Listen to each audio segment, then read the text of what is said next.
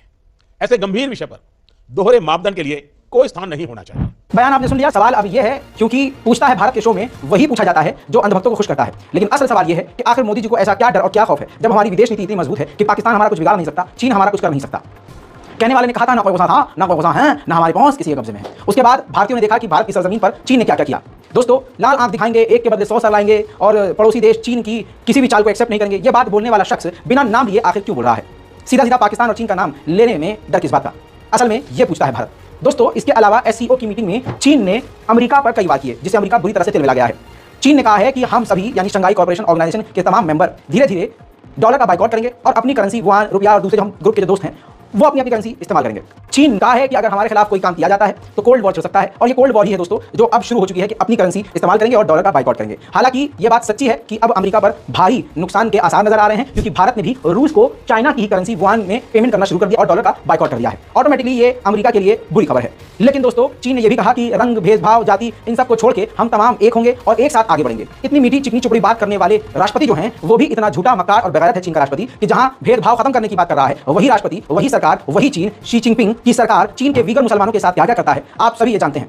इतना ही नहीं, मस्जिदों को तोड़ता है और बारशालाओं और क्लब के जो फ्लोर होते हैं उस पर कलमा तैयबा के टाइल्स लगे हुए होते हैं। ये तमाम चीजें जो मैं दिखा नहीं सकता, ऑफ कोर्स ये बहुत ही विचलित करने वाली चीज होगी मुसलमानों को, लेकिन आपको बता दूं कि ये काम चीन करता है और सामने से अच्छा बनता है। पाकिस्तान की यह मजबूरी है कि मुस्लिम देश होने के बाद भी इस पर आपत्ति दर्ज नहीं करा सकता। क्यों? क्योंकि जहां कोई काम नहीं आता पाकिस्तान के, चीन काम आता है। हालांकि पाकिस्तान की आवाम पूरी तरह से चीन के खिलाफ रहती है। शंघाई कॉर्पोरेशन ऑर्गेनाइजेशन की मीटिंग में अब बारी है रशिया के बयान की। व्लादिमीर पुतिन ने जमकर प्रधानमंत्री माननीय नरेंद्र मोदी की तारीफ की और विदेश नीति की तारीफ करते हुए कई तारीफों के पुल बांधे हैं और कहा है कि जो बेलारूस है उसको शंघाई कॉर्पोरेशन ऑर्गेनाइजेशन की फुल मेंबरशिप जैसे ईरान को दी गई है उसको भी दी जाए। दोस्तों, अब रूस का भी खेल यहां समझना होगा। जहां भारत को रशिया अपना बेस्ट फ्रेंड बता रहा है, वहीं पाकिस्तान को भी यानी भारत का जो खुल्लम खुल्ला दुश्मन बताया जाता है, उस पाकिस्तान के साथ लगातार व्लादिमीर पुतिन बिजनेस कर रहे हैं, पेट्रोल दे रहे हैं, ईंधन दे रहे हैं और उसी पाकिस्तान से कम दामों में गेहूं और चावल दे रहे हैं। दोस्तों, जैसे मैं आपको बताता हूं, ईरान एससीओ का मेंबर बन चुका है, फुल मेंबरशिप उसके पास है और नवा ये एससीओ का मेंबर है। इससे पहले 8 देश थे, नवा देश ईरान है। इसी बीच में एससीओ की मीटिंग के दौरान जहां ये मीटिंग हुई है वहां पर ईरान का झंडा भी लगाया गया और ईरान इस वक्त काफी खुश नजर आया।